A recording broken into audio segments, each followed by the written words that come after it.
Amado Dios, al despertar en este amanecer, me siento agradecido por el nuevo día que me regalas.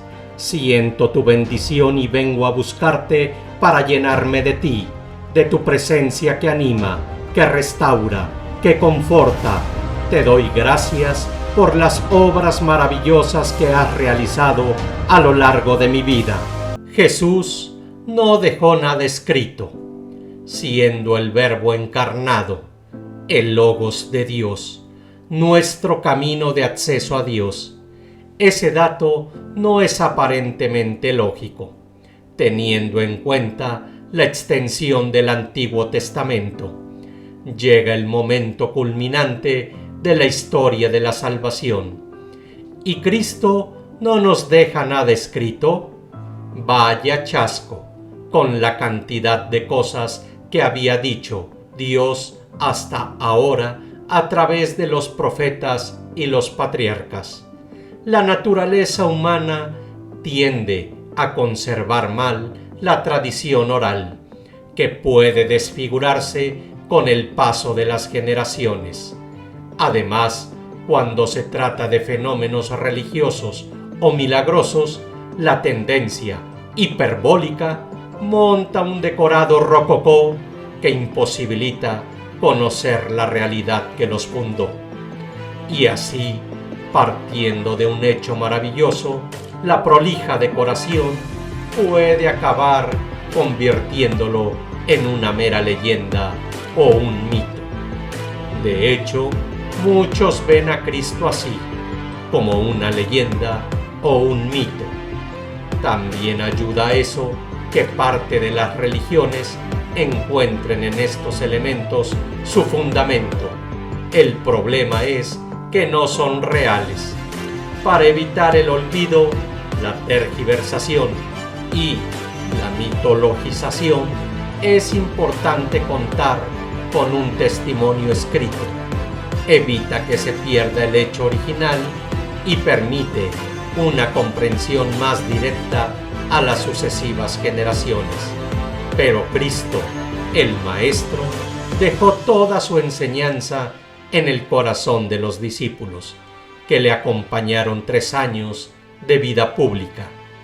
Y, aunque él no escribiera, podría haber mandado a los apóstoles que lo hicieran. Tampoco eso aparece explícitamente en los evangelios. Este dato me ha llamado siempre mucho la atención, dado quién es Jesús y el modo de proceder propio de los humanos tan tendentes a jugar al teléfono descompuesto. Me parece que es jugarse demasiado a una sola carta. Los discípulos, anclados al comienzo en la tradición judía, continuaron leyendo la Escritura en las celebraciones de los sábados, y los domingos se reunían de nuevo para compartir el pan, según el mandato de la última cena. No existían los evangelios, y la tradición oral era la clave de todo. Pronto surgió la necesidad de poner por escrito los dichos y hechos del Maestro, pasando de la tradición oral a la tradición escrita. Comenzaron por las más importantes, el corazón de todo, la pasión, muerte y resurrección. Es lo que se denomina el querigma, el dato fundante de la fe, la quinta esencia del cristianismo.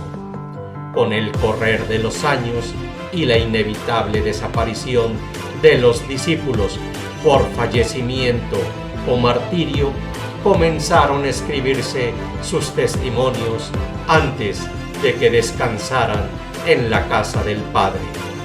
Juan lo hizo él mismo, San Mateo también. San Pedro es el principal apóstol detrás del Evangelio de San Marcos. San Lucas recoge los testimonios de los apóstoles y de San Pablo. Con esto ya tenemos a todos los autores del Nuevo Testamento, pero ninguno de ellos es Jesús. A lo largo de esos años, hubo muchas historias de tradición oral que no eran verdaderas. ¿Cómo distinguir las verdades de las falsas?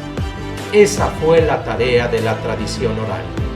Los apóstoles, sus sucesores y San Pablo son el filtro que determinó el contenido del Nuevo Testamento.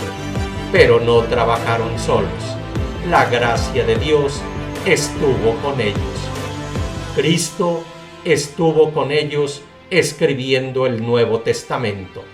El Paráclito, el Espíritu Santo que enviará el Padre en mi nombre, será quien se los enseñe todas las cosas y les recordará todo cuanto yo les he dicho. Esta sola frase de Cristo es clave para no separar nunca a Cristo de su iglesia. El lema de muchos hoy día es Cristo sí, iglesia no. Error garrafal, puesto que la iglesia es el cauce de nuestro contacto con Cristo. No se puede conocer a Cristo sin la iglesia. Tampoco se puede afirmar que los relatos del Evangelio nos pintan a un Jesús que no es real, como si se hubiera compuesto un relato para divinizar las acciones de un hombre excepcional. Nada de eso. Los Evangelios son el testimonio escrito de la experiencia apostólica, experiencia real, divina y humana, al mismo tiempo de estar con el Verbo encarnado, y les encomendó que no se perdiera nada de lo que había depositado en sus corazones. Por esa razón, el testimonio y autoridad apostólicas guardan, defienden y explican todo lo que Jesús quiso dar a la humanidad. Aparece así el magisterio de la Iglesia. A lo largo de la semana hemos comentado la relación entre escritura, tradición y magisterio. Con las lecturas de hoy, rematamos esta semana dedicada a exponer el modo concreto, tangible, de cómo Cristo sigue actuando en el mundo y obrando su salvación. Cumple la palabra de Jesús quien se esfuerza por mantenerse unido a Él, a pesar de las dificultades y las contrariedades que se le presentan en la vida. No pierdan la paz ni se acobarden. Amén.